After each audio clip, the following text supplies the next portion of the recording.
완전 도둑년의 사기꾼 아니야. 그지 같은 년. 팩트만 얘기해줄게. 너 같은 애는 우리랑 같이 학교를 못 다닌다는 거야. 누가 졌다는 거야? 불쌍해? 니까 시게 뭔데 우리가 불쌍하대. 니까 시게 뭔데? 가봤지?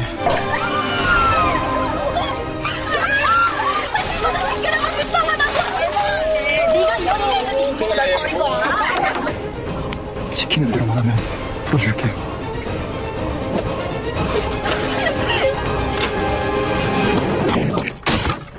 준비 완료! 야, 너 너무 잘 어울려. 이참 진로를 바꿔보는 건데? 실제로.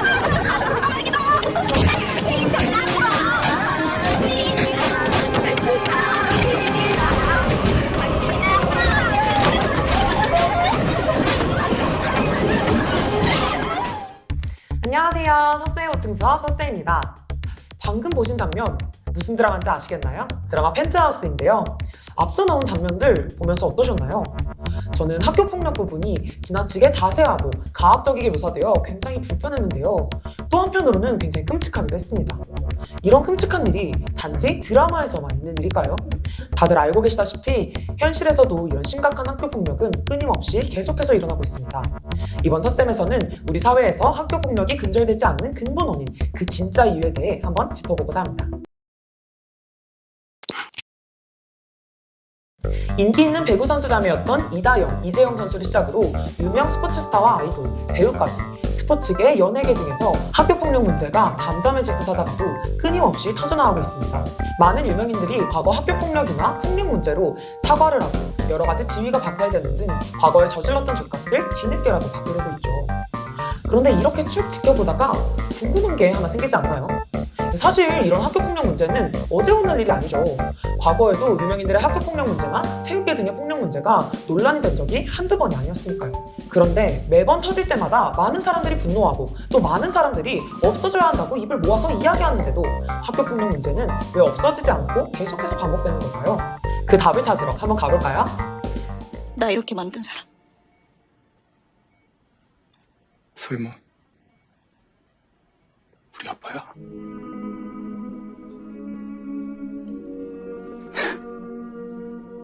아니길 바랬는데, 제발 아니길 바랬는데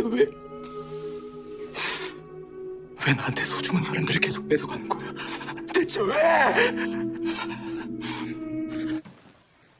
엄마가 무슨 일을 하든 나 엄마 편이에요. 너 왜 이제 왔어? 왜 죽었다고 거짓말했어? 왜? 내가 얼마나 보고 싶었는데.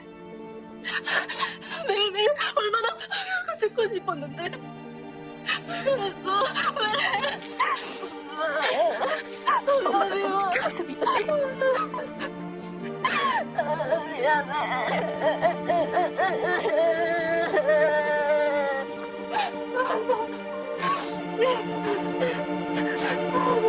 네, 최근에 논란이 되고 있는 부분인데요. 논란이 되는 건 바로 이겁니다. 극중 학교폭력 가해자인 주석경 주석군이 자신이 저질렀던 범죄에 대해 반성하고 피해자에게 진심 어린 사과를 하는 장면 없이 이미지 세탁을 할 수 있도록 이야기를 썼다는 겁니다.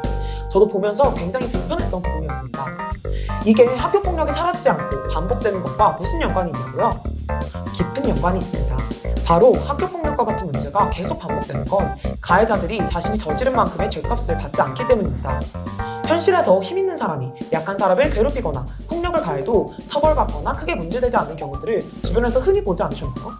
가해자들이 죄값을 받지 않으니 가해자들은 진심으로 반성을 하지 않고 비슷한 일들이 반복됩니다.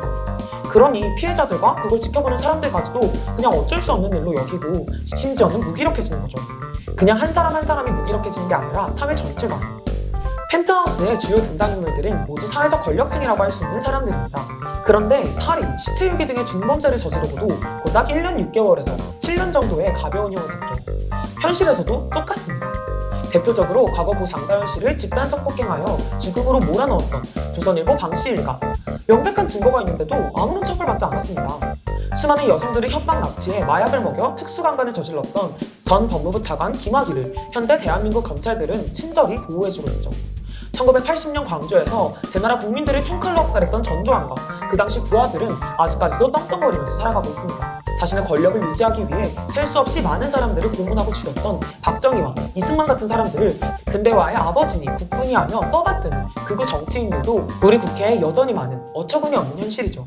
이렇게 과거에 거대한 국가폭력이 아무렇지 않게 자행되었고 이런 역사가 여전히 제대로 평가되거나 청산되지 않았습니다.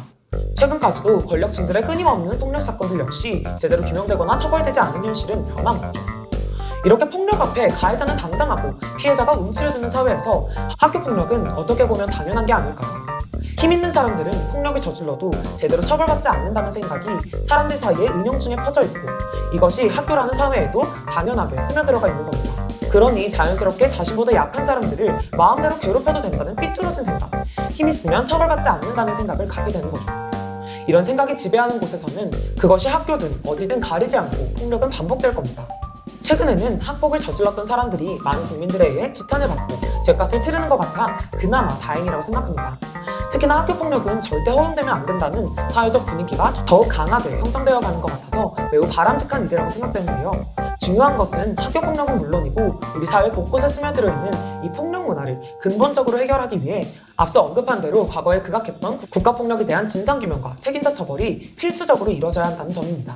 사람들 사이 폭력과 갈등을 더불어 다스려야 하는 국가가 무자비한 국가폭력을 저질러 놓고서 폭력적인 문화를 없앤다고 말할 수는 없겠죠. 더불어 처벌되지 않고 있는 최근까지의 권력층들의 폭력 범죄 역시 엄벌에 처해야 합니다. 윗물이 맑아야 아랫물이 맑고 그래야 나라의 기강이 바로 서고 우리 사회 곳곳에 스며들어 있는 폭력 문화를 뿌리뽑을 수 있을 겁니다. 오늘 첫사연 보충 수업은 여기까지인데요. 더 많은 사람들이 볼 수 있도록 좋아요와 구독, 알림 설정까지 부탁드립니다. 안녕, 다음 시간에 또 만나요.